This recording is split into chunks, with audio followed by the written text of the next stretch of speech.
माननीय सदस्य श्री राजेश रंजन जी। सभापति महोदय जी,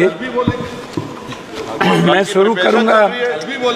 प्रधानमंत्री जी का 2 महीना मात्र बचा है जन्मदिन को, और उन्होंने सबसे पहले विश्वकर्मा योजना, एक उनकी जो बहुत बड़ी आम आदमी, मोची, निषाद, मलाह ऐसे वर्गों के लिए यह योजना लाई गई। हम शुरू करेंगे माननीय वित्त मंत्री से कि पुराने में जो आप skill, startup, make in India या आपने जिन जिन योजनाओं को लाया उस पर अभी तक कोई श्वेत पत्र नहीं लाई कि उस योजना का क्या हुआ। आपको रघुराजन जी के ऑडिट रिपोर्ट को भी देखना चाहिए। उसके बाद भी जो रिपोर्ट आई उस पे भी आप कभी इस सदन में आप नई योजना लाते हैं, नया बजट लाते हैं, पुरानी बजट पर कभी चर्चा नहीं करते हैं कि उस पर कोई इम्प्लीमेंटेशन हुआ या नहीं हुआ, उस पर कोई ध्यान दी गई कि नहीं। जिसमें श्रम संगठन 2000 में जहां देश बेरोजगारों के पढ़े लिखे नौजवानों की तादाद 54.2% थी, वहीं 22 में 65.7% हो गई। मेरा सीधा इस पे है कि जब आपने 13,000 करोड़ रुपया एक विश्वकर्मा योजना पर लाया, या जब आप कहते हैं कि मैं नौकरी के लिए 400 घराना, 400 बड़े कॉरपोरेट को मैंने कहा है कि आप बेरोजगार लड़कों को 5,000 अनुकंपा पर आप इसको इंटेंसिव दीजिए। मैं पूछना चाहूंगा ये इंटेंसिव कब मिलेगा, जब 40,000 लगभग कॉरपोरेट के पहले से उसके यहाँ काम करने वाले लोग हैं। तो 2 करोड़ की योजना में, 2 करोड़ की नौकरी में 25,000 एक कॉरपोरेट पर कहां से वो आएगा? ये जरा सा हमें बताएं, ये कौन सा झूठ वाली बात है बेरोजगारों के लिए। दूसरी चीज, रोजगार पर जब आप बात करते हैं तो इस देश में सबसे ज्यादा इंडस्ट्री किस पर है? वो है फूड प्रोसेसिंग पर, वो है पर्यटन पर, वो है टेक्सटाइल पर, बुनकर पर, वो है कालीन पे। टेक्सटाइल योजना पर इनका टैक्स कितना बड़ा, आप उसको देख लीजिए कि टेक्सटाइल पर इन्होंने कोई छूट नहीं दी, कोई टैक्सेस नहीं दिया और टैक्स को बढ़ा दिया। जब हम टेक्सटाइल को बढ़ावा नहीं देंगे तो रोजगार कहां से डेवलप होगा? तो जब हम फूड प्रोसेसिंग, जो सबसे ज्यादा यूपी, बिहार या जहां पर भी दलहन तेलहन, जब हम बात करते हैं मक्का की, मखान की, दूध प्रोडक्टिविटी की, उसके चीजों की, उस पर टैक्सेस को आप बढ़ाए हुए हैं। आप जो सबसे ज्यादा काम करने वाली 70-80% महिलाएं हैं, हमारी बेटियां हैं, उस पर आपके लिए कोई नई योजना नहीं है। आपने क्या किया? आपने जितनी बजट लाई है, आप सीधा का सीधा कॉर्पोरेट। लेकिन जब हम बात करते हैं जो आम आदमी से जुड़ा हुआ है, जिसको सब लोग कह रहे हैं, इवन मंत्री जी हमारे गडकरी साहब ने भी जो हेल्थ से जुड़े 18% जीएसटी की बात की। हम अस्पताल को फ्रीडम दे रहे हैं, लेकिन जो आम आदमी की दवाई है, उसका जो इक्विपमेंट है, अल्ट्रासाउंड है, सीटी स्कैन है, एमआरआई है या जांच का विषय है, उस पर हम बोझ डाल रहे हैं। तो आम आदमी को कहां से बेनिफिट मिलेगा? अभी सबसे बड़ी बात क्या है, बैंक की जब बात आती है सभापति महोदया, तो बैंक क्या करती है? हमारे यहाँ बिहार में 100-200 रुपया वाला गरीब लोग बाहर में काम करते हैं, वो बैंक को 100-200 रुपया, 1000 रुपया भेजता है। बैंक मिनिमम बैलेंस के लिए 1000, 5000, 7000 रुपया काट लेता है।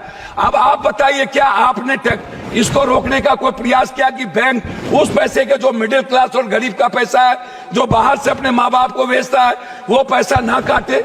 ये इस पर आपने कभी चर्चा की कि बैंक जिस तरीके से आज बैंक आपका बैंक आपको कितना पर लोन देता है?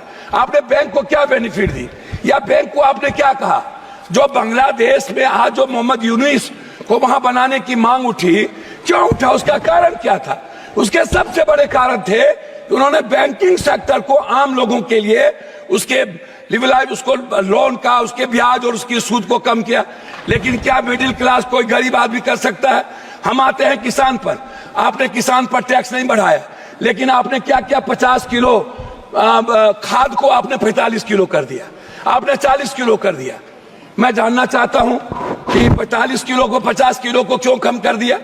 दूसरी चीज जो सबसे बड़ी बात है उसको मैं आपसे कहना चाहूंगा कि मैडम बार बार रोजगार की बात होती है, बार बार यूथ की बात होती है, एजुकेशन की बात होती है। हमें आप मैडम बताइए, दलितों को स्कॉलरशिप मिलता था, स्कॉलरशिप में अब क्या किया गया, उस दलित के स्कॉलरशिप को रोक दिया गया। कहा गया पहले तुम एडमिशन लो, 60% जब तुम्हारा, मैडम मैं आ रहा हूं, 60% जब तुम्हारा होगा अटेंडेंस तब हम तुमको स्कॉलर देंगे। इस तरह मिनिमम मदरसे की आप चीजों को 2 करोड़ कर दिए।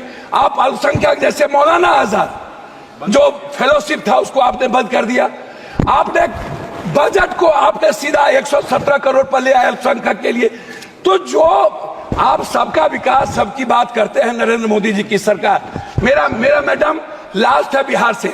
बिहार सरकार ने लगातार बिजली को लेकर के वन नेशन, जैसे वन नेशन वन एजुकेशन की बात उठती रही, वन नेशन वन हेल्थ जो हमारे राजस्थान की सरकार ने किया, बिहार सरकार ने 4 चीज आपको भेजा है। एक भेजा है वन नेशन वन टेरिटरी बिजली पर जो सबसे ज्यादा मांगा 4000 करोड़ रुपया बिहार सरकार पर अपवे ज्यादा बोझ पड़ता है। धन्यवाद। मैं कम कर रहा हूं, 70 पैसा मैडम, 70 पैसा एक आदमी पर पड़ता है। दूसरा, लगातार बिहार सरकार की ये योजना है हाई डैम से 40,000 करोड़ विद्युत परियोजना को बढ़ावा देना, हाई डैम, जिससे पूरा का पूरा कोसी सीमांचल मिथिलांचल को बढ़ावा मिलेगी। मैडम क्या हुआ इस बजट में, क्या आपने नेपाल सरकार से बात करके आपने हाई डैम बनाने की परियोजना की।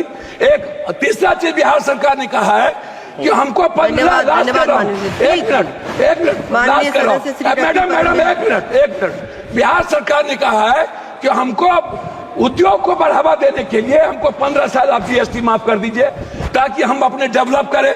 आपका हमको नहीं चाहिए।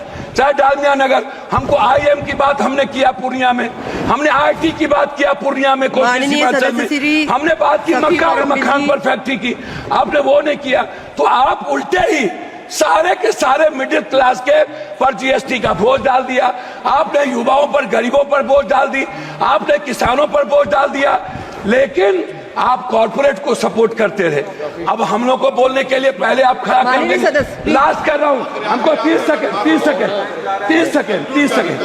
हम 30 सेकंड के लिए कंप्लीट। मेरा आग्रह ये है कि कम से कम बिहार के लिए मेरा आग्रह आपसे है कि विशेष पैकेज, विशेष राज्य की बात हमारे मुख्यमंत्री करते रहे हैं, हम लोग मिलकर विशेष पैकेज वाटर, पर्यावरण और जलवायु और पर्यटन, सबसे विशेष पैकेज हम कोसी सीमांचल के लिए विशेष पैकेज की मांग करते हैं ताकि मक्का और मखान पर आधारित फैक्ट्री को डेवलप करें। हम अधिक से अधिक बिहार में हम एयरपोर्ट को डेवलप करें। इसके लिए आपकी कोई